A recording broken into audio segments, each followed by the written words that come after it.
Departamento de Ciências da Comunicação, FCSH-UNL.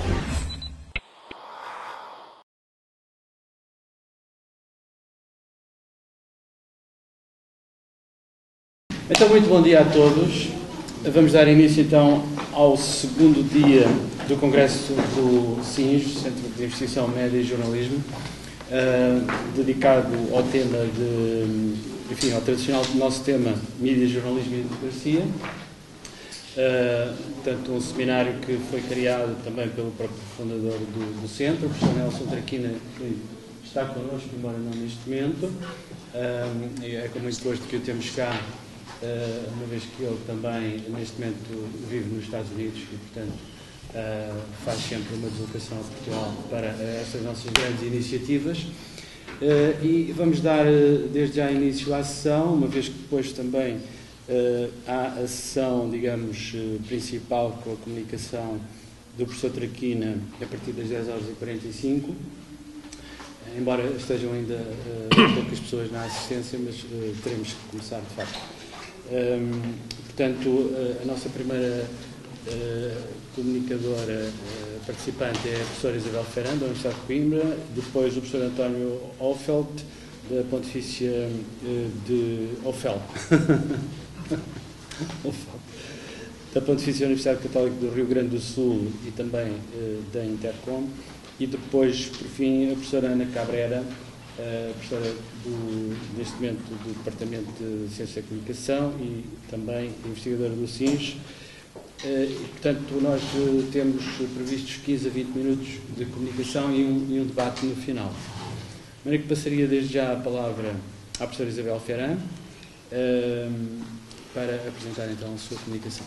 Muito obrigado. Bom dia a todos, bom dia também e cumprimento os meus colegas de mesa, que enfim, muito me honram aqui a minha presença, e gostaria de dizer que o que eu trago aqui hoje é uma reflexão que já tem algum tempo, mas que começou agora enfim, a estar escrita, de forma escrita, e que é uma provocação, de certa forma, à situação que nós estamos a viver em termos da globalização e da realidade portuguesa. O tema que eu dei, ou seja, o título é Globalização da Investigação e o Espaço Ibero-Americano dentro de uma perspectiva da subárea lusofonia. A primeira questão é que estamos no ano, enfim, todos nós sabemos, no final de 2012, e aquilo, na perspectiva que a Europa achava que era a globalização, no final da década de 90, transformou-se radicalmente. Ainda na perspectiva europeia, assistimos a um declínio da sua presença no Ocidente e na cena internacional e a emergência de novas potências globais e regionais. O eclodir da crise nos mercados internacionais em 2008, após a bancarrota do banco americano Lehman Brothers, veio agravar muitos problemas detectados na construção de uma União Europeia política e económica alargada a 27 países e cerca de 500 milhões de habitantes, num mundo cada vez mais globalizado, no estilo ocidental, mas com cada vez mais particularidades locais. Em 2007, antes da eclosão da crise financeira que afetou de modo particular a Europa, exposta aos lixos tóxicos dos bancos americanos, Anthony Giddens publicou um livro intitulado Europe in a Global Age. Este trabalho, resultante de um relatório encomendado pela Comissão Europeia à plataforma Policy Network, tinha como objetivo desenhar novas políticas fundamentalmente económicas e sociais para uma Europa alargada e em crise de crescimento. Giddens centrou sua análise no chamado modelo social europeu, que considera ser, na modernidade, a maior contribuição para a globalização, apontando os principais problemas que a Europa, como um todo, enfrenta no início da segunda década do milénio: a demografia, envelhecimento e baixa natalidade, a produtividade e competitividade, decorrente de bloqueios corporativos, políticas macroeconómicas comuns e a incapacidade de inovação no domínio das tecnologias e da informação da comunicação. Com o agravamento da crise financeira entre 2010 e 2012, que atingiu particularmente os países europeus chamados periféricos, Grécia, Irlanda, Portugal, Espanha e Itália, e exigiu solidariedades ativas dos países centrais, França, Alemanha e Inglaterra, acentuaram-se os debates sobre o futuro da Europa e emergiram, com barulho ensurdecedor, as forças de desintegração política e económica nas sociedades que constituem a União Europeia. Neste contexto, um dos fatores que afeta a União Europeia nesta nova fase da globalização é a dependência económica, política, económica, militar e tecnológica que tem face ao domínio norte-americano e anglo-saxão como um todo. Um dos exemplos mais chocantes desta dependência tem sido, nos últimos anos, as políticas seguidas pelas agências de rating norte-americanas na avaliação da economia europeia. Os novos rumos da globalização refletem-se, por sua vez, nas reuniões do G8 e G20, onde a supremacia europeia e norte-americana está sofrendo uma crescente contestação, a qual não significa apenas uma vontade dos países emergentes partilharem as responsabilidades na conduta dos destinos mundiais, mas também uma disputa pela hegemonia de modelos alternativos, económicos, políticos e simbólicos. Todos estes elementos têm levado a que os relatos sobre o mundo adquiram novas centralidades nacionais, designadamente relatos advindos da China, da Índia, do Brasil e da América Latina como um todo, e que surgem renovados hoje em dia nas configurações geopolíticas, onde se pode incluir a Aliança Ibero-Latino-Americana e, no seu interior, a comunidade dos países de língua oficial portuguesa. Para estas mudanças, o mundo tem contribuído dois fenómenos: as migrações humanas e as mediações mediáticas. As primeiras impulsionadas por movimentos espontâneos, muitas vezes organizados por redes familiares, étnicas e não raras vezes criminais, que procuram responder a aspirações legítimas de populações que almejam melhorar as suas vidas. As segundas, derivadas da expansão das telecomunicações, da circulação de conteúdos audiovisuais e da generalização da internet, que tendem a reforçar os contactos a nível local, nacional, regional e transnacional, com base na língua e na partilha de imaginários simbólicos. É neste âmbito que me proponho abordar a investigação em ciências da comunicação no espaço ibero-americano, muito particularmente a sub-região a que podemos falar, se podemos falar assim, denominada Espaço da Lusofonia.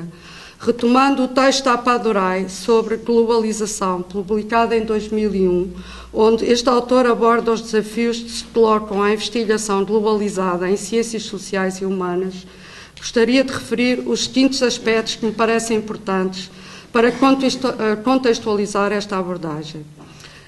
Eu agora vou fazer pontos, digamos, e falar um pouco sobre esses pontos. A globalização e a globalização da pesquisa é um fator de ansiedade no mundo académico em geral, mas particularmente nas ciências sociais e humanas no mundo ocidental. A globalização da pesquisa industrializou a produção, a disseminação, o controle de qualidade e rotinas de fazer ciência. A produção do conhecimento promoveu um mercado de conhecimento atualmente gerido pelo mundo anglo-saxónico, gerando lutas pelo domínio do campo entre regiões, países, instituições e académicos. Instituiu privilégios na distribuição de dividendos, ou seja, quem é mais citado, quem é menos citado, quem entra no cômputo internacional das estrelas mediáticas, e gerou um sistema de estrelas mediáticas sem as quais não existe encontros internacionais. O conhecimento científico e académico é cada vez mais um elemento de economia dita de conhecimento, alimentando como matéria-prima as indústrias tecnológicas, culturais e criativas.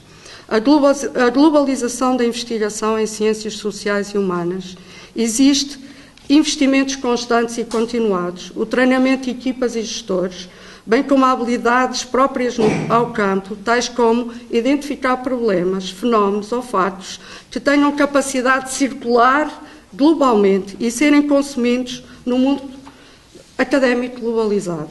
Neste contexto, a globalização da investigação é à partida desigual. Nem todos os países e regiões têm a mesma disponibilidade para alocar fundos, capacitar pessoal e utilizar tecnologias. A globalização da investigação não atribui de forma instantânea a todos os intervenientes a possibilidade de colocar no mercado do conhecimento os fenómenos que elege como objeto de estudo. Há uma hierarquia de interesses globalizada pelos fenómenos de conhecimento que implica no desinteresse por determinados fenómenos que não são considerados os fenómenos do centro. O domínio do inglês e a proximidade do centro anglo-saxónico tem sido determinante para o reconhecimento dos objetos de pesquisa e dos resultados alcançados. Assim, a globalização da investigação em ciências sociais e humanas está vinculada à globalização dominante, ao centro de conhecimento anglo-saxónico e à indústria de conhecimento gerida pelo centro. A mobilidade da pesquisa, as redes de pesquisa, as avaliações internacionais, os grandes encontros científicos internacionais patrocinados pelas associações globalizadas tendem a sancionar e a acentuar a boa assimilação e a boa reprodução das matrizes do pensamento hegemónico anglo-saxónico sobre as ciências sociais e sobre as ciências da comunicação, legitimando o pensamento único científico e epistemológico. Um bom exemplo desta dominação consentida é a Carta da FCT Portugal, no verão de 2012, informante tinha encomendado ao Center for Science and Technology Studies da Universidade de Leiden um estudo bibliométrico relativo às instituições atualmente financiadas pela FCT. O objetivo era obter um mapeamento de todas as contribuições científicas resultantes outputs do seu financiamento a nível nacional, através da análise de produções científicas de cada uma das instituições receptoras. Estou a citar. Este estudo teria como base, inclusive, nas áreas das ciências sociais e humanas, a lista das referências bibliográficas incluídas na Web of Science, exclusivamente estas. A polémica que se instaurou em torno deste tipo de avaliação demonstra com determinação as instâncias e os objetivos do processo de globalização da investigação científica dominante, mas também a resistência que um pequeno país como Portugal pode empreender. Assim, é evidente que os centros de investigação em ciências sociais e humanas portugueses, financiados pela FCT, contestaram esta forma de avaliação, impugnando a validade dos estudos bibliométricos nesta área de conhecimento, o domínio de padrões de aferição fundados apenas nas referências inseridas na Web of Science, a irrelevância concedida a outras publicações como livros e capítulos de livro, mesmo que publicadas em editoras conceituadas e recorrendo a blind peer review, bem como apagamento que este tipo de avaliação faz de publicações presentes na European Reference Index for Humanities. A Carta denuncia ainda de forma contundente o domínio da empresa Thomson Reuters, que organiza a Web of Science, que apenas inclui editoras que lhe são associadas, ignorando outras publicações teóricas com arbitragem, com indexação, como as Scopus, etc. Enfim, isto é um exemplo. Em 2011, na abertura da Confibercom, penso que toda a gente sabe, Confederação Ibero-Americana de Associações Científicas e Académicas de Comunicação, o professor Marcos de Mel, reescrevendo a história das associações de pesquisadores e cientistas da comunicação e as lutas travadas pelo domínio do campo e da primazia epistemológica, refere que, após a queda do Muro de Berlim, as matrizes que configuram o pensamento anglo-americano tornaram-se dominantes no mundo globalizado, enfraquecendo a multipluralidade. Aprofundando esta ideia, Marcos de Mel considera que este domínio é consentido, derivado, por um lado, da inércia dos países pertencentes a outros agrupamentos geoculturais, que assimilam e reproduzem as matrizes do pensamento hegemónico. legitimando como pensamento único. Enfim, a mesma ideia que o Apadurai apresentou. Por outro lado, tem vindo a ocorrer uma exploração de modelos e receitas epistemológicas para geocontextos culturais, políticos e sociais diferenciados, contrariando a natureza das ciências sociais, cujas evidências empíricas não podem ser transferidas automaticamente para outras realidades. Saliento aqui, tal como fez a Apadurai em 2011, a Nordicom desde 1999, sobretudo na pessoa da Alá Soutabi, e 2009, Marcos de Mello, que não se trata de uma atitude ou princípio de xenofobia, nem tampouco de despeito face à competência indiscutível do mundo académico anglo-saxónico. Trata-se de um percurso de democratização das ciências sociais, como escreve Apadurai, de globalização democrática das ciências sociais, afastando comportamentos de assimilação de paradigmas estranhos às realidades estudadas por processos de colonização da ciência dos países do centro. Isto já é Boaventura Sousa Santos nas Epistemologias do Sul.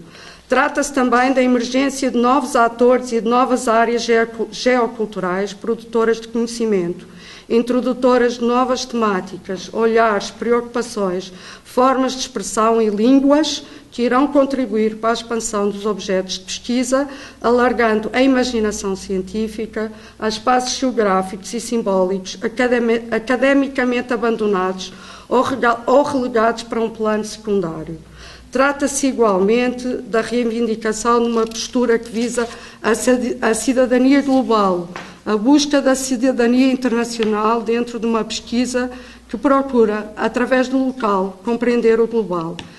Esta emergente geografia do conhecimento, que em parte coincide com os países e espaços regionais emergentes da globalização, exige, por conseguinte, abordagens estratégicas que permitam o estreitamento das relações culturais e o reforço daquilo que os une, tal como a cultura, a língua e os interesses da pesquisa comum. É neste contexto que poderemos falar do espaço ibérico-americano lusófono da comunicação, tendo em conta que estas geografias correspondem fundamentalmente à capacidade de imaginar regiões e mundos a partir de uma história, cultura e línguas, nem sempre harmoniosamente partilhadas. Contudo, como escreve Marcos de Mello, o desafio está no intercâmbio de nossas experiências investigativas, na capacidade de agir estrategicamente em conjunto nos fóruns tradicionais, influindo na composição da sua agenda e na compreensão crítica dos fenómenos socioculturais.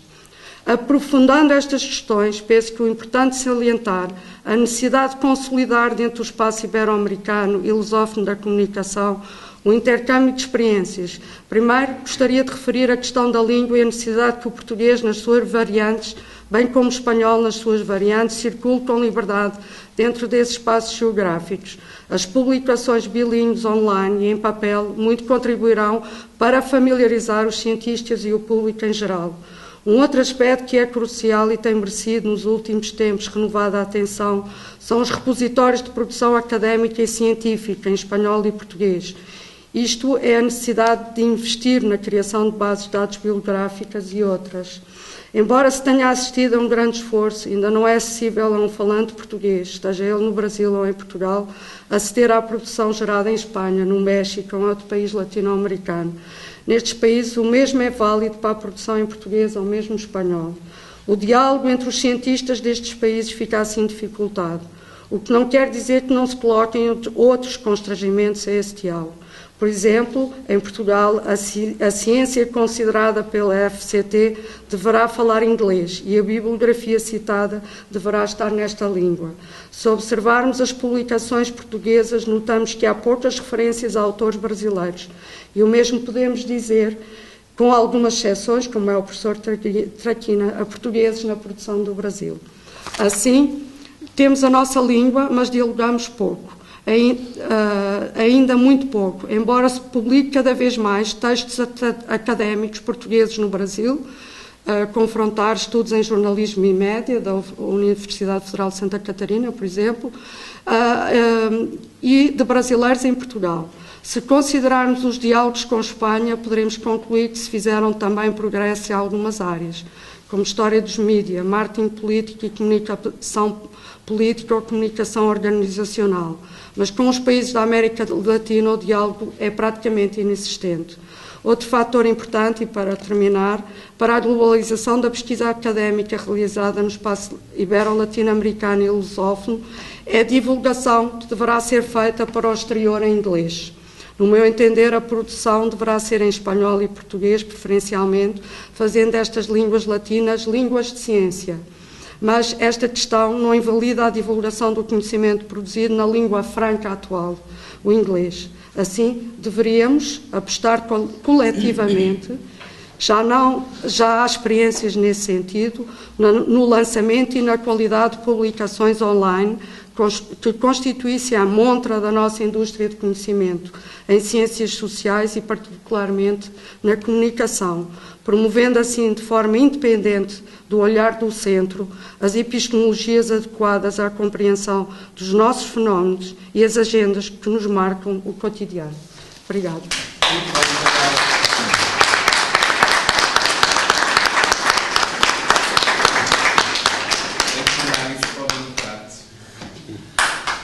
Obrigado, professora Isabel Ferran, com uma comunicação muito atual sobre o tema da política científica e, digamos, da performance dos investigadores, das bases bibliométricas. E seguimos para a comunicação do professor António Hoffel, da Universidade Pontifícia do Rio Grande do Sul. Muito obrigado por ter vindo. Obrigado, também. professor Caio. E faça favor. Obrigado. Bom dia a todos. Eu queria, em primeiro lugar, agradecer, em nome da Intercom, em meu nome pessoal, essa possibilidade, mais uma vez, de estar aqui em Portugal, de estar no CIMG, especialmente a professora Serrano. Eu parti no meu trabalho, vou seguir um pouquinho o roteiro aqui. Como o texto é bastante longo, eu vou procurar, então, seguir mais as anotações que eu tentei reduzir no PowerPoint para poder respeitar aqui o tempo. Eu procurei fazer um apanhado, voltando um pouquinho na história, provocativamente. A partir de um texto do professor Jesus Martim Barbeiro, que eu gosto muito, utilizo muito em sala de aula, que é um texto de 81, originalmente publicado em Bogotá e depois reproduzido na nossa revista da Intercom em 85, em que ele registra, e claro, a gente tem que relembrar o contexto dos anos 80, mas de toda maneira não creio que mudou muito, né, a desconfiança com que o trabalho intelectual em geral é olhado na América Latina. E ele dizia na época, tanto pela direita quanto pela esquerda. Nós enfrentávamos na época as ditaduras, isso na verdade não mudou muito, a gente pode simplificar dizendo, de um lado, a fascinação no sentido do entusiasmo, e eu vejo muito isso em relação aos nossos jovens alunos e jovens professores, para quem a tecnologia da comunicação é uma coisa fantástica, maravilhosa, vai salvar o universo. E do outro lado, uma recusa, né, e sob a acusação de manipulação e uma negativa radical de se atualizar em relação a essas novas tecnologias. Então, sobretudo o discurso da manipulação, quase como uma coisa do diabo, né, e uma resistência. Eu enfrentei no ano passado um exemplo muito curioso. Lá na nossa faculdade, nas salas de aula, onde estava o computador, a direção mandou colocar uma chapeleta e dizia assim: você já tem Facebook? Então faça. Eu me senti absolutamente agredido com isso. Eu não tenho Facebook e não pretendo ter Facebook, porque ou eu vou participar de fato disso, ou então não vou ficar no meio do caminho. Aí eu comecei a conversar com meus colegas e descobri que em torno de 60% dos professores tinham Facebook, 40% não tinham Facebook. Na primeira reunião do colegiado eu fiz a contra-campanha. Eu disse: olha, não tenho, não votei, sugiro que quem não tenha continue não tendo. 6 meses depois, a campanha continuava, nós fizemos uma nova reunião e descobrimos felizes que os 40% continuavam fiéis de não ter o Facebook. Mas esse é o tipo da disputa que é meio radicalizada e que a gente ainda experimenta muito no âmbito brasileiro, e imagino que de modo geral da América Latina. Quer dizer, se você não souber trabalhar com essas últimas tecnologias, parece que você não está nesse mundo, né? E portanto você fica marginalizado. De outro lado, o que ele dizia basicamente era isso, né? Que longe de haver essa pura e simples manipulação unicamente, sugeriu Martim Barbeiro que na verdade as tecnologias abriam espaço, que ele chama de brechas, né? Para que realmente se pudesse encontrar alguns caminhos alternativos de uma certa maneira, como eu dizia, de tomar nas próprias mãos caminhos que nos pudessem colocar nesse universo. Aparentemente uma visão contraditória com a professora Isabel, mas vocês vão ver que não é contraditório, a gente vai chegar exatamente na mesma questão. Depois eu parto de um outro texto, talvez até mais antigo, de um alemão chamado Hans Magnus Enzensberger, cujo livro lá no final dos anos 70, publicado no Brasil, levantou algumas questões muito polêmicas e que eu acho que continuam extremamente atuais. Né? Ele é um discípulo quase que direto da escola de Frankfurt, especialmente da perspectiva Adorno-Horkheimer, lá de 47, e ele criticava na época a inexistência até então, e continua, de uma teoria marxista dos meios de comunicação. E naquela época, antes de nós termos as redes, ele já colocava a questão da técnica eletrônica e registrava, partindo da experiência do rádio, e isso que eu acho que é interessante, sobretudo o professor Eduardo aqui, lembrei logo, professor Eduardo, da teoria do rádio do Brecht, né? Ele dizia isso: pela primeira vez na história, os meios de comunicação possibilitam a participação maciça em um processo social sociabilizado, cujos meios práticos se encontram nas mãos das próprias massas. Estava falando de rádio. E ele acrescentava: torna-se possível demonstrar que um sistema de comunicação, ou tecnologicamente falando, de rede, ele falava esse termo, tão logo ultrapassasse certo limite crítico, já não pode mais estar sujeito a um controle centralizado. E por fim ele criticava a esquerda, que se negava a estudar as novas tecnologias, limitando-se a denunciar manipulação, o que para ele acabava virando apenas ignorância e uma negação à ação. Reconhecia que enquanto a esquerda fazia o discurso de pseudo-denúncia, de um modo geral, grupos populares começavam a se organizar por conta própria e, de uma certa maneira, elas próprias tomavam esses aparatos nas suas mãos e tratavam de entendê-los e trabalhar. Eu sempre tenho dito que acho que no Brasil o único segmento social que de fato entendeu o Enzensberger, e acho que o leu, do ponto de vista de quem trabalha por trás, né, foi o movimento do Sem Terra, o MST. O MST efetivamente utiliza todas as tecnologias de comunicação hoje em dia na divulgação do seu movimento. Então o MST se organiza com um jornal eletrônico, o MST documenta e produz documentários em vídeo, inclusive, que divulga em canais alternativos a respeito do seu trabalho. O MST mantém uma agenda proativa em relação à mídia de referência, mesmo que não consiga normalmente espaços, mas ele tenta se organizar, e nesse sentido eu acho que é um exemplo típico, né, daquilo que não deveria ser esquecido, mas que de um modo geral nós esquecemos em relação a esses focos, né, que de um lado o Martim Barbeiro, de outro Enzensberger colocava. Eu aí resolvi fazer uma retomada rapidamente de como é que a questão das novas tecnologias se coloca no Brasil, e me valido de um artigo do professor Marcos Palacios, em 2005, que ele faz uma rápida cronologia da entrada das tecnologias no Brasil. Então, a partir de 1970, é uma iniciativa do governo federal, né, de começar a fazer essas discussões. Em 75, ao tempo do presidente Collor, se cria a Secretaria Especial de Informática. Logo no ano seguinte se faz a política de reserva de mercado, que logo depois vai ser cancelada, né, e vai se abrir o mercado para a entrada das empresas multinacionais, porque realmente a reserva se evidenciou muito negativa para o Brasil, no sentido de que o equipamento era pesado, lerdo, o desenvolvimento tecnológico estava absolutamente atrasado em relação ao desenvolvimento mundial. Em 88 chegamos na nossa área, então a FAPESP, que é a Fundação de Amparo à Pesquisa do Estado de São Paulo, que é a mais rica de todas, né? E o CNPq, que reúne realmente todo o conjunto dos pesquisadores no Brasil, mais o IBAS, criaram a rede Alternex. Em 90 se criou a Rede Nacional de Pesquisa, então se articulavam os trabalhos de todas as universidades brasileiras. E em 95 a criação do Comitê Gestor da Rede Internet, E eu me lembro bem, em 98 eu estava terminando minha tese de doutorado, enfim, foi a primeira vez que eu usei um computador na vida. Né? Foi um desespero, porque a gente trabalhava a madrugada dentro, digitando, ainda era o programa DOS. Aí fechava e se esquecia de salvar. Aí começava tudo de novo e até às 7 da manhã. Hoje em dia, como eu digo para meus alunos, é impossível a gente perder um texto. Por mais que a gente se esforce, o computador não deixa a gente perder um texto. Porque mesmo que você feche o computador, quando você ligar de novo, diz, ó, ficou guardado aquele textinho, quer salvar, você é obrigado a recuperar. Mas na época era um desastre, né? A gente aprendeu muito.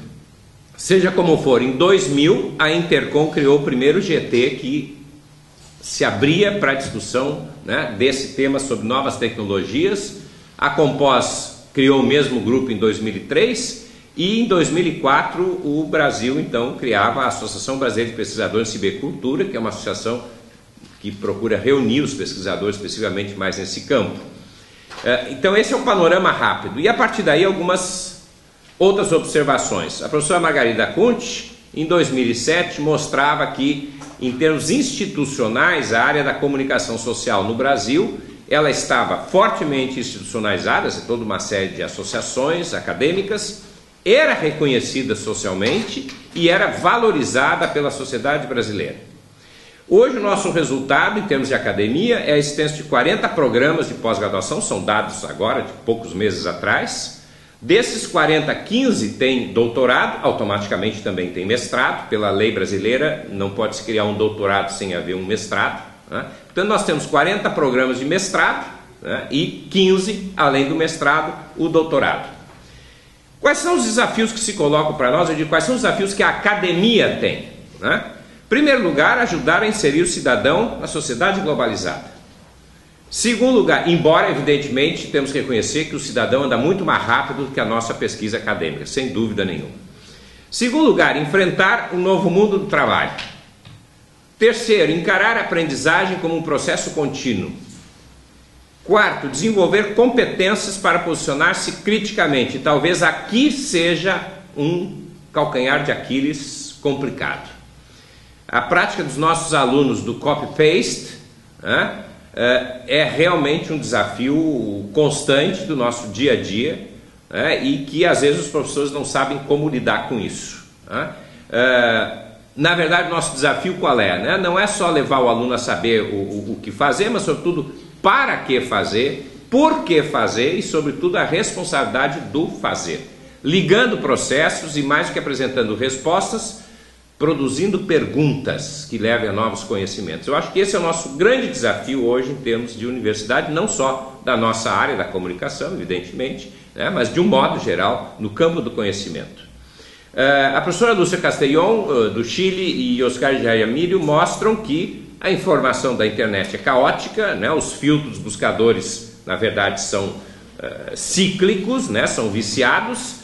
E, portanto, se não se tiver um conhecimento prévio da matéria, que muitas vezes se traduz que palavras filtro nós vamos usar para chegar lá, na verdade nós ficamos perdidos no meio do deserto. É interessante a gente pensar que a educação mudou profundamente ao longo de 3 séculos. Né? Há 300 anos atrás se estudava em casa, depois se passou para a sala de aula, e na sala de aula também sabemos o quanto mudou entre grupos coletivos de variados níveis, depois níveis separados, que é hoje mais ou menos o nosso processo, e hoje em dia chegamos ao ambiente virtual. De uma certa maneira, voltamos para a primeira fase. No Brasil, hoje, uma das grandes discussões está tramitando um projeto no Senado autorizando a educação no lar. Uma coisa que, por lei, é proibido no Brasil, quer dizer, toda criança tem que ir à escola. Nesse momento nós estamos rediscutindo essa questão porque há um conjunto significativo de pessoas, de educadores que entendem que pode haver sim um desdobramento da educação em casa, exatamente contando com as tecnologias, com a possibilidade do ambiente virtual. E do outro lado, o grande desafio, que é muito dolorido para muitos de nós, nem o professor nem a universidade possuem mais o monopólio de conhecimento, né? E todos nós aqui já tivemos experiência, eu pelo menos tenho quase todos os dias. A gente pode bolar um trabalho muito bonito, mas daí eu tenho que chamar um aluninho e dizer, olha, você faz isso aqui para mim porque eu não sei fazer no computador.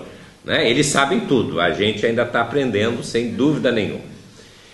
O professor Márcio Portman, que até pouco tempo atrás era o diretor do IPEA, o IPEA é o Instituto de Planejamento de Economia Aplicada, com o qual a Intercom nos últimos 2 anos vem desenvolvendo, eu diria, um extremamente produtivo convênio de acompanhamento do panorama comunicacional do Brasil. O professor Márcio Portman, trabalhando com as nações dos BRICS, Brasil, Índia, Rússia, e África do Sul, ele trabalha com um conceito muito interessante, que é o conceito de nação-baleia. Enorme território, enorme população, diversidade enorme, potencialidade de recursos, e ele diz que no momento de crise como esse, essas nações podem, se organizarem para isso, se colocarem num patamar bastante significativo de igualdade num panorama mundial. Mas no Brasil é difícil o nosso desafio. Nós temos 14 milhões de analfabetos absolutos ainda, embora se tenha reduzido muito percentuais, mais de 30 milhões de analfabetos funcionais, ou seja, aquele sujeito que sabe juntar as letrinhas, mas não entende o que está lendo. A inserção social em ritmo crescente tem ultrapassado percentualmente, inclusive países como Estados Unidos e Dinamarca, mas evidentemente não dá conta das nossas necessidades, tal a discrepância social que nós temos. Ainda que a gente cresça muito, se tenha uma inserção muito forte, nós não conseguimos ainda, né, atingir percentuais que seriam ideais para um país. E de outro lado, o novo profissional precisa cada vez mais ter uma formação múltipla que vai além da universidade. Então nós temos... Ele tem que saber, em última análise, design digital, desenvolvimento de blogs, né? Tem que dominar a disciplina estratégica como economia e história, porque senão não vai saber para que está fazendo aquilo, né? Tem que conhecer um pouquinho de sociologia e, obviamente, sobretudo, tem a questão da responsabilidade ética e da perspectiva crítica. De toda maneira, o mercado brasileiro tem se tornado extremamente atrativo. E neste momento específico, inclusive, atrativo não só para brasileiros. Os últimos movimentos indicam uma entrada significativa de profissionais estrangeiros da Europa, notadamente de Portugal, mas não só, França, Itália, Espanha, né? Que com uma boa preparação universitária, tecnológica e profissional, vão evidentemente ocupando espaços onde o mercado brasileiro tem necessidade. De toda maneira, o que nós temos em pesquisas recentes do IPEA e da Intercom, né, identificado como esse mercado? Há um equilíbrio de gênero, isso é muito positivo, diga-se de passagem, com maioria pequena de mulheres. 52%, 53% desse mercado hoje é ocupado por mulheres. Nós homens perdemos o espaço, que eu acho muito bom, já que a maioria da população brasileira é de mulheres. A idade jovem, entre 18 e 32 anos. Maioria de cor branca, portanto aqui um desafio, né? Ainda que com percentuais crescentes de inserção de minorias negra e inclusive indígena. Caberia aqui uma discussão longa, como é que essa inserção indígena está se dando. Ela se dá muito diretamente nos próprios espaços indígenas, né, através da Fundação Nacional de Apoio ao Índio, através de outros ministérios que vêm desenvolvendo projetos e que positivamente não retira o indígena dos seus espaços geográficos, mas leva esse trabalho diretamente para a organização das aldeias, ou pelo menos dos sistemas regionais, né, disponibilizados através das escolas. A importância do profissional em ONGs, em organizações não governamentais, e um dado importante, não por falta de mercado, quer dizer, não vai para uma ONG porque não encontrou emprego no mercado, não, ele optou por desenvolver uma atividade nessas organizações como parte da sua contribuição social. E aí eu diria que uma pesquisa indicaria claramente, isso tem muito a ver com posições das universidades públicas.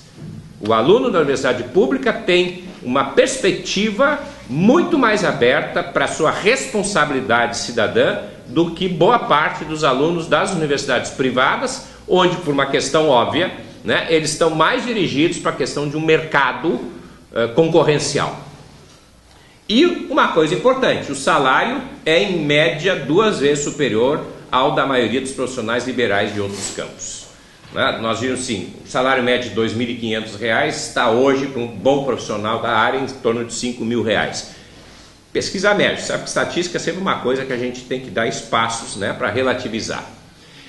Por outro lado, né, surgem novas funções e ocupações, como analista de palavras-chave, programador de aplicativos educacionais. O levantamento que o IPEA fez conosco dá cerca de 30 ou 40 funções absolutamente impensáveis há 10 anos atrás, por exemplo, né? Que hoje as pessoas se autodefinem como isto. Se você pedisse para botar na carteira de trabalho, elas tinham que escrever isso que não está registrado. Para fechar, eu volto bem para trás de novo e fui buscar um estudo do professor Eliú Katz, aliás, traduzido na famosa e mencionada antologia aqui do professor Traquina, né?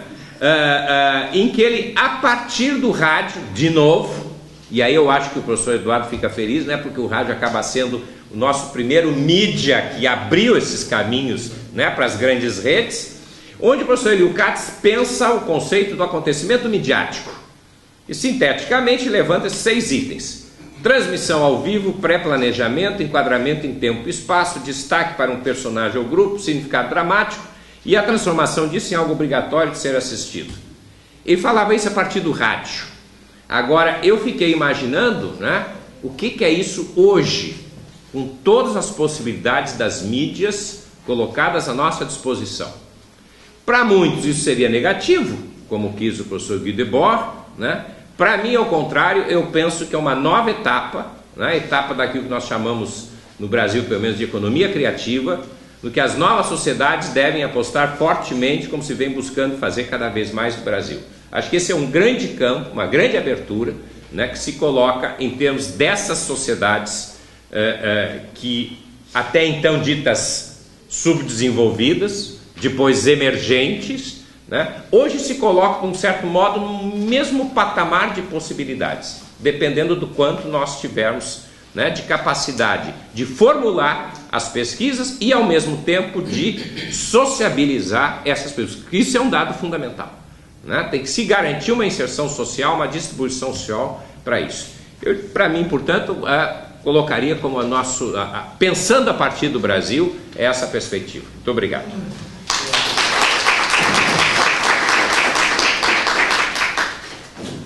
Obrigado, professora António Rodolfo.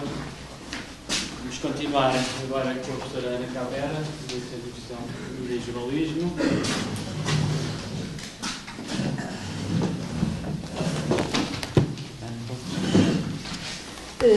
Bem, o título deste... Bom, antes de mais, quero cumprimentar os meus companheiros de mesa e felicitá-los pelas excelentes intervenções que fizeram, que me deram a oportunidade e o privilégio de aprender imenso. Depois, eu fiz uma reflexão sobre o desafio à investigação em média e jornalismo no espaço ibero-americano, que é cada vez mais um espaço onde eu me revejo, onde eu me sinto bem. E isto de fazer investigação tem também esta componente relacional que é muito importante. Há um ano estive no primeiro congresso de Configurcom e fiquei particularmente sensibilizada pelo teor da intervenção de José Marques de Melo na abertura do congresso. Dizia ele que o espaço académico mundial das ciências da comunicação ganhou força a partir de 1957 com a criação da primeira Associação Internacional de Comunicação de Massas, e a AMCR. Foi uma entidade que cresceu sob a tensão da Guerra Fria, mas manteve um equilíbrio negociado entre as forças e disputas epistemológicas. Depois da queda do Muro de Berlim, a correlação de forças nesta comunidade inclinou-se fortemente para a unipolaridade, de natureza geocultural. Assim, no mundo globalizado, as matrizes de pensamento anglo-americano tornaram-se hegemónicas. Marques de Melo adverte para o facto de essa transformação do campo comunicacional em espaço anglófono vem-se dando principalmente pela inércia dos países pertencentes a outros agrupamentos geoculturais que assimilam e reproduzem matrizes de pensamento hegemónico pouco a pouco legitimados como pensamento único E este é um aspecto que já havia sido referido, nós não combinamos, mas já tinha sido referido pela Isabel. Esta legitimação do pensamento único é profundamente preocupante. É como se aceitássemos de bom grado uma colonização cultural e científica. Não estou com isso a menosprezar a produção científica no campo das ciências da comunicação dos estudos anglo-americanos. Antes, pelo contrário. Não existe hoje área de estudo nas ciências da comunicação que não integrem os avanços, os passos e os dados, a produção científica anglo-americana, porque ela tem o peso de uma tradição de investigação, pioneira em muitos casos, oferece a problematização da diversidade temática, integrou novos campos de estudo na área das ciências da comunicação, de tal forma que os estudos de matriz anglo-americana são incontornáveis em qualquer investigação. No entanto, aquilo que me parece também evidente do ponto de vista académico é a afirmação de alternativas. Quer dizer, nós estamos também a viver no nosso país um problema político e económico em que se afirma que não há alternativas. Eu acho que há alternativas no campo político, no campo económico, e há alternativas, tem que haver alternativas no campo dos estudos científicos e nas nossas áreas e na divulgação dos nossos conhecimentos. Há alternativas, porque a aceitação passiva pode configurar uma forma consentida de colonização cultural. E essa colonização cultural aceita na aceitação passiva de uma unicidade, de uma matriz de pensamento, com a mesma origem, não só geográfica, mas também linguística e ideológica. O estudo dos mass média e tudo o que com eles está relacionado deve ser realizado com recursos a uma forte consideração dos contextos, que são, à partida, de uma enorme diversidade. Estes contextos determinam a emergência, o percurso e o papel dos mass média nas sociedades contemporâneas. A generalização de contextos é não só um erro científico, como um ponto de partida negativo para qualquer trabalho. Seria como se o campo dos média peruano fosse idêntico ao espanhol ou outros Estados Unidos da América. Por outro lado, perante um objeto de estudo,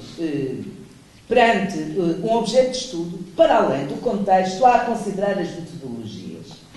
A seleção das metodologias e a sua adequação à pesquisa são fundamentais, porque são elas que conferem cientificidade ao objeto de estudo. Também no campo das metodologias somos tentados a aplicar aquilo que já conhecemos, as metodologias importadas. Ora, como os métodos são meios de estudar determinadas realidades específicas e diferenciadas, a aplicação de metodologia sem uso da razão crítica, consideração do objeto, dos contextos, dos objetivos, torna os estudos iguais uns aos outros e orienta para conclusões idênticas. Quer dizer que, no fundo, invalida aquilo que deve ser a investigação científica, que é a descoberta de novos caminhos e a descoberta de e o chegar a novas conclusões. Não são só as questões processuais que devem ser questionadas. São, sobretudo, os efeitos que o domínio dos enquadramentos anglo-americanos tem vindo a ter, de forma crescente, na divulgação da produção científica. E sobre isto a professora Isabel já falou, mas eu volto... Bom, já tinha escrito isto e nós não conversamos sobre o assunto. Na verdade, as revistas da Web of Science é um importante índice de citações académicas online fornecida pela Thomas Schroeder, que trouxeram ao universo académico o acesso instantâneo da literatura especializada, acrescida de uma ideia de proximidade bilateral que, na verdade, não existe. Debate-se neste momento na área das ciências sociais a legitimidade de avaliar a produção científica através da publicação de papers nas revistas da Web of Science. Mas o problema não reside no acesso a essas publicações, mas sim na publicação de artigos nessa revista. A dificuldade de acesso não está relacionada com a qualidade da produção científica, mas sim com a produção em massa que beneficia a proximidade linguística e geoestratégica. Quer dizer que, no fundo, se as revistas da Web of Science são situadas ou próximas de determinadas universidades, elas vão privilegiar naturalmente os seus próprios investigadores, vão-lhe dar, na entrada na revista, privilégios. Porquê? Porque eles próprios estão a ser avaliados. E eles próprios estão a ser avaliados através do mesmo padrão. Portanto, vão beneficiar naturalmente os seus investigadores, os investigadores dessas universidades. E de vez em quando dão uma borla a alguém que vem de fora. Debate-se. Sofremos, portanto, os efeitos da dimensão, da periferia, em tudo semelhantes a um processo de colonização, onde o colonizador tem a primazia da seleção e beneficia com ela.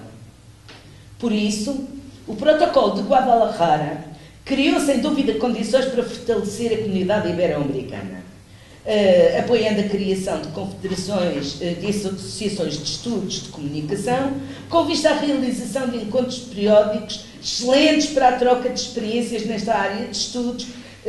Ainda assim, era importante e urgente o fomento de meios de publicação, e meios de publicação que estivessem conectados, que podiam perfeitamente ser em 2 ou 3 línguas, português, espanhol e inglês, que são as línguas mais faladas no mundo. Sob este desafio à investigação em média e jornalismo no espaço ibero-americano foram dados alguns passos muito relevantes, mas faltam tantos outros.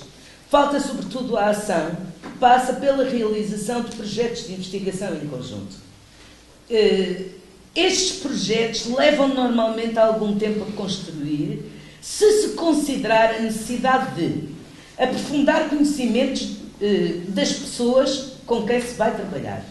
Portanto, os projetos internacionais que surgem, procurando na net nomes de pessoas, eu já fiz isso. E, portanto, procurando na net nome de pessoas que estão interessadas em trabalhar as mesmas coisas. São projetos que podem funcionar, mas de certeza que os resultados não vão ser tão profundos quando os processos forem outros, que é o de aprofundar relações de conhecimento, saber o que é que as pessoas trabalham, saber como é que as pessoas trabalham e procurar aprofundar o conhecimento das pessoas com quem se trabalha, fomentar uma situação de reciprocidade equilibrada, que é o que muitas vezes não acontece em grupos que nós fazemos no universo da investigação europeia. Sente-se que, na verdade, a reciprocidade não é equilibrada. Nós não somos vistos da mesma forma que eles são. E isto é verdadeiro. Não tem que ver com a qualidade, mais uma vez. Tem que ver com o centro expulso à periferia e não a considera bem. Isto é uma dimensão histórica que nos transcende. Ou seja, que transcende a nossa atualidade. Fomentar uma situação de reciprocidade equilibrada, selecionar os temas relevantes para todos os parceiros, a identificação dos grupos de trabalho, a escolha das metodologias mais adequadas. Leva tempo. Se não, vejamos. As relações com o curso de Comunicação e Artes da Universidade de São Paulo iniciaram-se em 2006 a propósito da participação num congresso internacional, A Censura em Cena. Estava na altura Cristina Castilho Costa a organizar o arquivo Mirabel Silveira. Em maio de 2008 nós realizámos em Portugal, em parceria com a Fundação Mário Soares e com o núcleo do arquivo Mirabel Silveira, e foi o SINS, claro, um seminário luso-brasileiro de censura, ditadura e democracia. Seguidamente organizámos conferências online com o título Travessias, onde 3 vezes por ano nos encontrávamos nos ecrãs, formalmente, com uma mesa constituída por 3 pessoas do lado português, outra constituída por 3 pessoas do lado brasileiro, do lado da ECA de São Paulo, e discutíamos temas que tínhamos previamente combinados. mais uma vez por ano, em Skype ou videoconferência, organizamos debate. O próximo será sobre humor e censura. Como escreve Cristina Castilho, livre docente da ECA de São Paulo, em resumo, há quase uma década que o NPCC e o SINS têm desenvolvido atividades conjuntas que visam pesquisar arquivos arquivos dos períodos das ditaduras em Portugal e no Brasil, buscando entender as relações entre os dois países, suas mútuas interferências e a resistência de artistas e comunicadores aos recursos da interdição e censura. Cientes da importância de discutir e pesquisar os processos censórios, defendendo a liberdade de expressão que caracteriza os regimes democráticos, os dois grupos têm buscado trabalhar o tema junto à academia e à sociedade como um todo. Para isso, o SINS faz parte da rede colaborativa do NPCC, endereço, etc. Portanto, isto é uma situação da professora Cristina Castilho. O nosso atual projeto Censura e Liberdade de Expressão em Debate prioriza, como sublinha Cristina, a divulgação e a circulação do pensamento teórico, dos materiais relacionados a um tema muito atual e crucial no debate democrático, o estado da liberdade de expressão e da censura hoje. Portanto, a ideia de que a censura é algo que tem que ver com os estados ditatoriais, totalitários ou autoritários, é um erro. Essa nunca mais não se pratica nos regimes democráticos, como é lógico, mas pratica-se outras formas de censura, que são as formas de censura ocultas, dissimuladas, que fazem calar jornalistas, que os fazem sair das suas... que os fazem pedir demissão e, enfim, têm procedimentos de atropelo no sentido de ganhar mais valias e mais importância junto dos meios de comunicação social. Acreditamos que tal debate deve ser feito coletivamente pela comunidade académica e pela população em geral. Realizar intercâmbio entre pesquisadores do Brasil e de Portugal, trabalhando sobre o importante tema da comunicação, da liberdade de expressão e censura, difundir a relevância e a atualidade de se debater dentro da universidade e da sociedade como um todo o que hoje pode ser considerado censura e os caminhos da liberdade de expressão, especialmente nos termos da dinâmica comunicacional. Promover a produção de materiais de difusão em conjunto, o SINS e o NPCC, realizar publicações conjuntas, edições binacionais, promover um curso de difusão à distância, acessível ao público universitário em geral, em todos os seus níveis e ao público em geral, através da transmissão online dos seus conteúdos e disponibilização de materiais. Pronto, há mais uma série de objetivos que nos unem e que fazem parte, já não de um protocolo, de uma ação que nós estamos a realizar já desde há alguns tempos esta parte. E isto deixa-me particularmente contente e claro que penso que é uma mais-valia para o SINS, porque todo este trabalho é articulado com um projeto que temos, financiado pela Fundação Ciência e Tecnologia, e que se chama Censura, é um estudo da censura ao cinema e ao teatro antes, durante e depois do 25 de Abril. Portanto, toda esta articulação à partida está feita.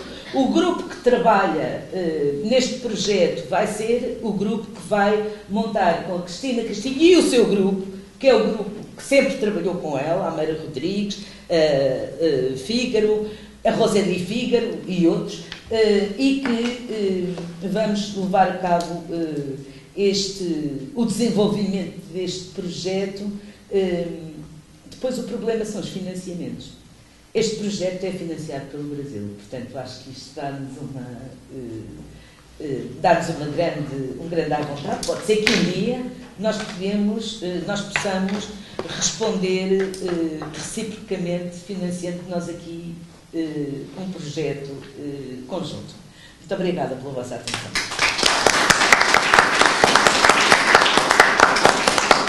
Obrigado, Ana Cabrera. Portanto, vamos agora proceder a um pequeno debate sobre estas questões. Nós temos uma sessão às 18h45 e ainda temos um intervalo, de forma que penso que 15, 20 minutos para debate nos dá ainda alguma margem para depois tomarmos um café, de forma que estão abertas as inscrições para o tema da investigação científica no espaço ibero-americano. Jorge, força. Bem, bom dia a todos. Eu gostei muito das 3 intervenções. Elas chamam a atenção para o problema da colonização da investigação e também para o problema do que fazer para resistirmos a este movimento quase avassalador de hegemonia de uma determinada formatação da investigação. Quero realçar, quer pessoalmente, quer sobretudo através do Centro de Investigação Média e Jornalismo e também do próprio GT de Jornalismo e Sociedade da SOPCOM, que com pequenos passos é possível chegar a alguns resultados. Por exemplo, o esforço do CIMES, que apesar de tudo é um pequeno centro de investigação, em trazer colegas do Brasil, de Espanha a Portugal, representa um esforço significativo da nossa parte para tentarmos precisamente encontrar formas de articulação, criar redes e, a partir daí, conseguirmos evoluir para a pesquisa articulada.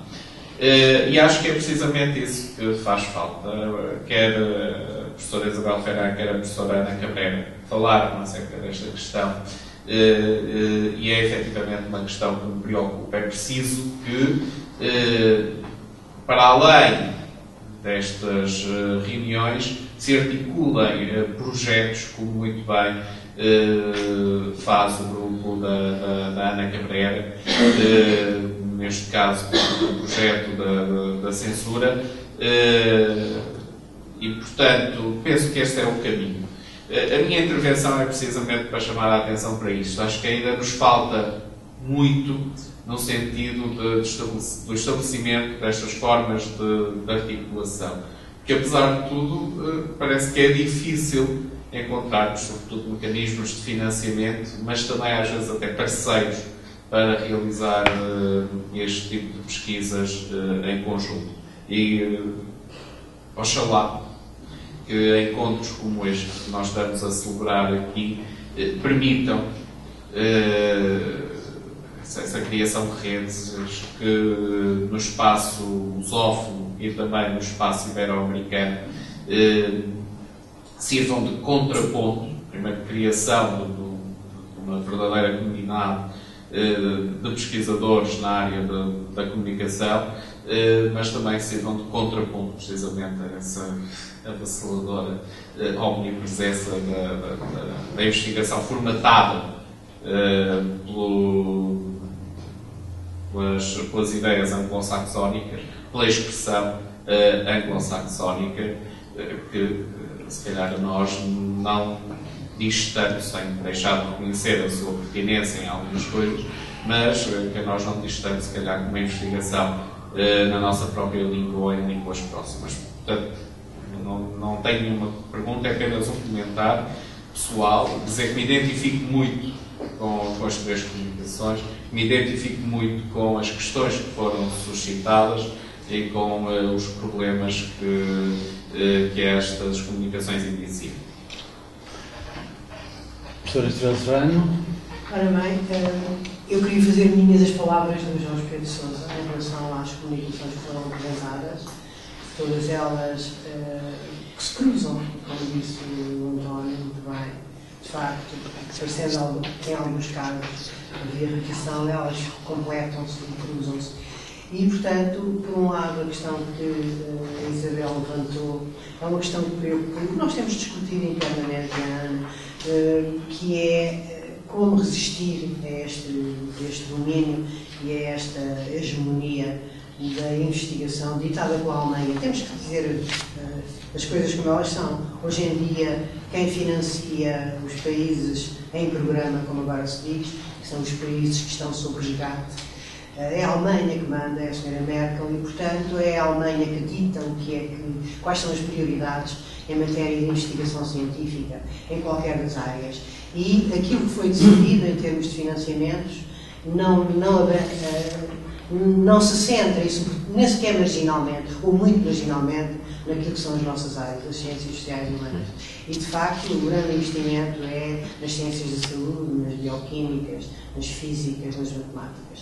E a questão, isto tem tudo a ver com aquilo que é, em Portugal, digamos, que são os chamados pilares da investigação financiada por dinheiros públicos, que é a excelência. O que é a excelência nas nossas áreas? Não é? O conceito de excelência que está ligado ainda na filosofia, e eu até concordo, não sequer discordo, é óbvio que todos devemos caminhar para a excelência. Não é? É esse o objetivo da universidade, deve ser, da investigação, e, por outro lado, também a ligação à indústria. Muito bem, sim senhor. Para que é que serve a nossa investigação? É uma interrogação que nós temos que fazer. Não é? É só o nosso prazer, aquilo que eu quero pessoalmente conhecer, porque me enriquece, porque tenho interesse em perceber como é que determinado fenómeno se pode explicar, mas depois como é que aqueles que são, não digo apenas os nossos alunos, a sociedade, quer direta ou indiretamente nos paga, isto é, através dos impostos, as universidades, sejam públicas ou sejam privadas, são sempre os cidadãos, em última análise, que pagam, no fundo, a investigação que nós fazemos.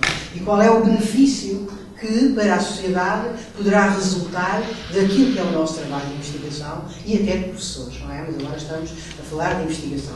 E, portanto, esta pergunta sistemática, nós temos que encontrar respostas, e não apenas a nível nacional, não é? Mas a nível internacional, quer na vertente, no nosso caso, dos países da língua portuguesa, que eu acho que é um nicho, como se chama dizer, que nós devemos explorar. O Brasil é um continente, não é? Pode quase, tem um mercado, esta palavra temos que a usar, em todos os aspectos, tem um mercado quase para todos os tipos de investigação. Se nós olharmos para nós como a Península Ibérica, ligados à Espanha, alargamos também o nosso mercado. Não é por acaso que, a nível político, se realizam as cimeiras ibero-americanas, não é? E, de facto, há ali uma pujança que eu fui todos os anos, durante 10 anos, às cimeiras ibero-americanas.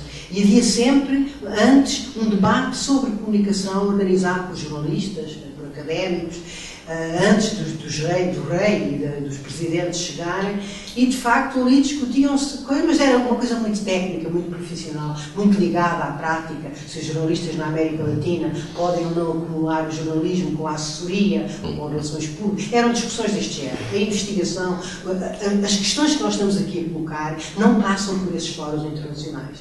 E, portanto, nós temos que fazer esta reflexão de facto connosco, em conjunto, cada um por si, mas depois todos, como disse a Ana, muito bem, em rede. E houve aqui questões que vocês levantaram, muito pertinentes. Eu fixei uma frase que tem tudo a ver comigo, porque que o professor António levantou, que é o que fazer com a teoria do Hélio Katz, hoje em dia, sobre o acontecimento mediático. Eu aqui com o meu querido amigo e orientador de mestrado, trabalhei esse tema, começando pelo boosting, que é o pseudo-acontecimento. Depois o Hélio Katz desenvolveu, passando para a televisão. E, de facto, eu hoje interrogo-me, eu aprofundei esta mesmo nas aulas, e acho que os conceitos continuam a ser atuais. Mas como é que nós... Mas há o componente destes conceitos, e isto é apenas um exemplo, muito bem, que podemos estender a quase todas as teorias do jornalismo. O que fazer com estes conceitos, com aquilo que tem sido a nossa investigação, sobretudo os mais velhos, que é o meu caso até agora, que foi feita praticamente sem a internet, não é? Mas sem a internet não apenas ao nível da operacionalização, do trabalho, de escrever, mas sobretudo ao trabalho de olhar os média. Cada um de nós tem a sua experiência e, portanto, refletimos primordialmente em relação à nossa experiência. Mas eu hoje, muito daquilo que são acontecimentos que podem ser acontecimentos mediáticos, vejo-os no meu computador, isoladamente. Porque não imponho às pessoas que estão comigo, ou em casa, ou no sítio, e, portanto, eu vejo televisão no computador. Muitas vezes, debates, e vejo diferido, não é? Coisas que são em direto, estão gravadas, hoje em dia com o podcast está tudo gravado e, portanto, nós hoje utilizamos os média, mesmo os mais velhos, não apenas na nova geração, como não usávamos antes, não é? E, portanto, muita da investigação hoje que eu faço é mediada por computador. E de facto, a gente aprende com os alunos, eles sabem tudo. Aquele exemplo que o António levantou, mais uma vez se passa comigo. Chega à sala, houve um colega que antes de mim usou o PowerPoint e o computador e meteu lá umas coisas, e eu chego lá e aquilo não funciona, tenho que chamar o aluno e ele resolve o problema. E, portanto, de facto, isto é uma questão, por um lado, como colocar a nossa investigação, atualizá-la e poder que os jovens e que outros investigadores que trabalham com os mesmos conceitos, etc., eventualmente que os operacionalizam já no novo ambiente virtual, o que é que nós podemos enriquecer a investigação com esta dimensão que hoje é imutável, que são as novas tecnologias. E, portanto, nós não produzimos patentes, não é? Na nossa área. Depende também, não sei qual é o vertente. Qual é a vertente? Há dias eu estava numa reunião com pessoas que trabalham também a comunicação, mas também com outras áreas, e eles diziam, bem, nós temos um protocolo com a CP, portanto a companhia que tem Ministro de Ferro, produzimos não sei o quê, componentes para como é que se chamam? Os travessamentos dos carris, etc. E eu senti-me completamente inútil, não é? Não produzo nada disso. Ora bem, portanto, este é um desafio, aqui em Portugal, pelo menos, que se põe, é como é que a nossa investigação pode passar para um nível internacional. Podemos obter financiamentos a nível europeu, mas só conseguiremos obter se os avaliadores europeus considerarem que o nosso trabalho serve para alguma coisa, que possa furar esta globalização. Portanto, eu só queria dizer isto, de facto, que este é um desafio e por isso vocês tocaram nas feridas, entre aspas, daquilo que são muitos dos problemas que temos. Não sei se há alguma intervenção da mesa por enquanto, mas muito breve, porque estamos muito em cima. Mas a professora Marialva tinha pedido, eu espero naquilo. Há primeiro ainda uma intervenção ali atrás. Como é que se chama? Bom dia, meu nome é Elmano Ricardo, eu sou mestrando do programa de Estudos da Mídia em Natal, no Rio Grande do Norte. E como mestrando, ainda estou por engatear, ou seja, andar ainda como dar os primeiros passos e já observo, nós que estamos lá nesta ponta do conhecimento, já observamos a dificuldade de utilizar as metodologias do nosso país, as metodologias utilizadas na língua portuguesa e feitas por lusófonos. Então, isto é algo que a gente sofre e já começa a ter os primeiros tombos, as primeiras quedas, porque alguns professores já nos tentam impor as suas metodologias e metodologias por muitas vezes estrangeiras, e isto dificulta um pouco a nossa pesquisa também. E enfim, um exemplo talvez que o professor também conhece bastante, o professor Antônio, a questão da pouca comunicação. Nós no Brasil criamos esta teoria e também metodologia a partir do professor Luiz Beltrão em Recife, em Pernambuco. Então, é uma metodologia da epistemologia do Sul, como diz o professor Boaventura de Souza Santos. Então, é muito difícil também começar por utilizá-la. Eu encontro um certo tipo de preconceito, isto no meu próprio mestrado, no próprio programa. Então, nós ainda estamos em dar os primeiros passos. Estes desafios são, como os senhores apontaram, desafios a serem enfrentados, e nós devemos tomar essa força que temos aqui nesse evento, toda essa coragem que vocês nos impõem, para cada vez mais buscarmos esta integração entre os conhecimentos que são produzidos em nossa pátria e nossa relação Brasil-Portugal, que cada vez mais parece estar mais forte. Muito obrigado. Muito obrigado. Professora Mariela. Eu vou ser bem breve. Eu acho que foi sintomático, e não é por acaso, que as nossas duas colegas portuguesas começaram sua fala exatamente falando de um problema que é apontado pelo professor José Marques de Mello, fundador da Intercom. Nós, no Brasil e na Intercom, e aqui eu estou falando, não estou falando meu nome, mas também do professor Antônio, nós temos todas as condições possíveis e todos os desejos possíveis, porque um papel importante da Intercom é a internacionalização da sua pesquisa. É meta fundamental, o Antônio pode dizer isso melhor do que eu. Nós temos toda uma rede de pesquisadores que envolve os pesquisadores de todas as universidades do Brasil. Portanto, o desejo de pesquisa casa com a possibilidade concreta da gente realizar ações, porque, como você disse, eu acredito que a gente possa fazer, que é a saída, que a gente possa realizar ações concretas de reunir esses pesquisadores, promover as pesquisas e divulgar as pesquisas, porque não adianta, porque se divulgar, você tem o nicho político e começa a ter importância a pesquisa. Se fizer só a pesquisa e ninguém ficar sabendo, não acontece nada. Mas se você divulgar amplamente essa pesquisa, então, eu acho que é só uma questão da gente sentar e pensar uma forma de operacionalizar isso. Quer dizer, mas aí eu passo a bola para o meu presidente, que eu já estou falando também, daqui a pouco ele dá um pito. E gaúcho, vocês sabem que não é mole não, né? É isso que eu queria dizer. Então, eu acho que a gente tem todas as possibilidades aqui reunidas. Pessoas que se conhecem, que se conheceram no âmbito da Intercom. Então, eu conhecia a Isabel na Intercom, conhecia a Carla na Intercom, conhecia a Cristina, o Jorge. Então, nós temos isso. Temos pesquisadores, temos o desejo, temos as possibilidades de difusão dessa pesquisa integrada.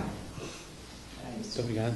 Então, passo a palavra à mesa. Bom, professor Cádio, não tanto o fato que eu posso falar e a Mariela não pode falar, pelo contrário, eu acho que todos nós fazemos parte da Intercom, temos experiências diferentes, mas eu acho que a Intercom, nós temos apostado muito agora na questão dos encontros bilaterais, exatamente pelas coisas que as duas professoras apontaram aqui.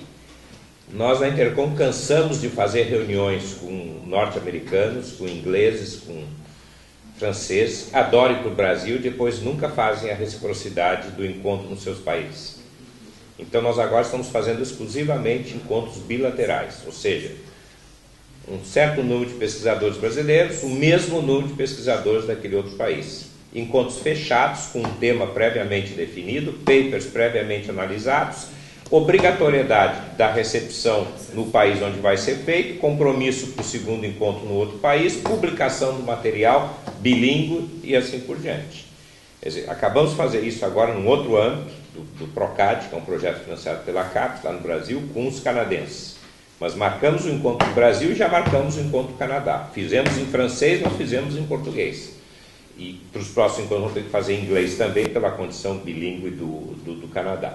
Sem isso, realmente, nós vamos sempre manter essa distância. Esse é um lado. Mas eu acho que tem um outro lado mais complicado, que foi expresso aqui antes pela professora Ana e pela professora Isabel, que é igual no Brasil, talvez pior no Brasil, é que as decisões não são tomadas no nosso campo, as decisões são tomadas pelas autoridades ditas responsáveis pela área e que são marcadas ou influenciadas pela própria marginalização que o nosso campo tem em relação a outros campos. E, portanto, muito das ciências médicas e das ciências exatas pelos processos de conhecimento que são diferentes. Quer dizer, quando você atinge um certo conhecimento sobre uma doença X, isso realmente é universal, bem ou mal. Quer dizer, a partir dali, todos os médicos em todo o mundo vão dispor daquele patamar e vão dali para frente avançar. Não é o caso nas ciências humanas e nas ciências aplicadas. Quer dizer, nós temos focos diferentes, o que vale. E eu penso aqui no professor Ernesto Anali, que está aqui do Moçambique, quer dizer, o que é válido para lá, eventualmente não é válido para Portugal, o que é válido para Portugal não é eventualmente válido para a América Latina, e isso torna tudo diferente, só que eles não levam em conta isso. Isso não é levado em conta dentro dessas políticas internacionais. Então nós temos duplo desafio no nosso campo. Um, é que nós somos considerados menores, E outro é que, por consequência, também internacionalmente isso é colocado. Então nós enfrentamos dois desafios. O problema, e eu vou pegar um exemplo que o professor Traquina, eu acho que muito felizmente, anos atrás, trabalhou com a questão da AIDS. Se eu pensar a questão da AIDS medicamente, é uma coisa. Mas quando o professor Traquina escolheu este tema para pensar comunicacionalmente, deu uma outra dimensão. Porque eu posso ter todo o avanço científico possível no campo das ciências da saúde, mas se eu não discutir o modo pelo qual isso é visualizado, e todos nós lembramos como era preconceituosamente visualizado e reproduzido através dos mídias, e que a pesquisa do professor Traquina abriu um caminho que teve depois a continuação lá no Brasil com o professor Antônio Fausto, por exemplo, e que foi se multiplicando gradualmente e que abriu outros tantos tipos de pesquisa, e não estou dizendo que tem uma dependência, mas que inspirou ou não, possibilitou, por exemplo, o trabalho que a professora Cristina Pontes começou em relação à infância, às crianças, e que hoje também nós temos um trabalho em conjunto com o grupo de Portugal, o grupo do Brasil, que se pode abrir, e seria bom se abrisse, em relação à África, em relação ao restante da América Latina, para tecermos panoramas e entendermos como é que isso se dá. E isso é uma contribuição que também pode chegar, por exemplo, a outros centros. Mas eu acho que também aí entra um pouquinho de que nós mesmos, o professor Dominique voltou, me lembro que uma vez falando lá em Porto Alegre, ele dizia assim, as outras áreas são muito importantes, só que todas elas dependem da comunicação, só que nós não sabemos disso. E ele tem no fundo razão. Nós não nos valorizamos suficientemente para chamar a atenção de que eles podem, as outras áreas, avançar muito, mas elas precisam da comunicação para divulgar o que foi avançado. E o modo dessa divulgação traça as próximas políticas futuras. Mas nós acabamos não reconhecendo essa interferência que nós temos. Eu acho que, portanto, para mim não basta a gente verificar, isso é importante, evidentemente, mas também nós vamos ter que ir adiante. Nós vamos ter que tentar constituir essas estratégias em comum, e aí eu acho que são coisas muito pontuais, começam pequenininhas, sem dúvida nenhuma, né, para ir avançando. É um grande desafio, mas de toda maneira eu acho que é um desafio que marca as nossas diferentes entidades. Muito obrigado, professor António. Só queria, é um pequenino contributo. Se nós conseguíssemos lançar, através da Intercom, da Softcom, de entidades como o SINES, uma editora online apenas de livros, eventualmente com possibilidade depois de impressão. Essa é uma coisa muito importante, mas poderia ser um pequeno passo substancial para aumentarmos a difusão daquilo que se faz na nossa própria língua. É por isso, professor Jorge, que ontem eu tive a ousadia aqui de propor, dizer, se houver interesse do SING, autorização e interesse do professor Traquina, nós já estamos na Intercom com essa infraestrutura montada, né, para os livros e e-books. Começamos, nós já estamos com 30 livros disponibilizados e esses serão sempre gratuitos, porque resultam... Não, porque é sistema aberto, porque eles resultam todos eles de produções financiadas bem ou mal indiretamente através das agências, são resultados dos nossos congressos e assim por diante. Quer dizer, eu acho que isso é uma coisa, eu conversar com o professor Ernesto lá em Moçambique, conversar com os amigos do Cabo Verde também durante a Intercom, isso é uma coisa que estrategicamente nós queremos nos colocar à disposição, de fazer essa articulação, mas eu acho que é uma coisa conjunta, nós devemos propor alguns e o SING propor outros e simultaneamente nós vamos ter um banco comum que vai viabilizar isso. Essas são as brechas, me parece, praticamente, objetivamente, são as alternativas que nós temos que construir, né? Porque aí você faz os links, entra num, chega no outro, entra no outro, chega num e vai ter acesso a esse material. Eu quero enfatizar isso, professor Jorge, da minha parte, e aí não falo eu, falo enquanto diretoria, porque nós temos discutido muito isso, nós estabelecemos isso como política, e estamos fazendo isso agora praticamente também com os colegas de África, né, de Cabo Verde e Moçambique, no sentido de realmente trabalhar com esses colegas, com esses companheiros também, porque também é fundamental nós puxarmos essa outra ponta, porque vai nos dar também uma força. É abrir, como disse a professora Estela, né, e a professora, vamos abrir para o ibero-americano, vamos abrir para esse outro lado, que tem uma tradição de contato conosco e que também tem um outro tipo de visão, um outro tipo de contribuição que eu acho que realmente pode ser importante. De qualquer das maneiras, é importante não nos fecharmos apenas no espaço ibero-americano e na língua portuguesa e espanhola, sempre que possível fazer um esforço grande para traduzir e colocar depois em fóruns, Claro, eu acho que o nosso limite é o mundo. Por enquanto, professor. Por enquanto. Tem que fazer esse esforço. E lá, Marte? Então, se não houver mais nenhuma intervenção, dava por encerrada esta sessão e a próxima terá que começar às 11 horas, então. Muito obrigado.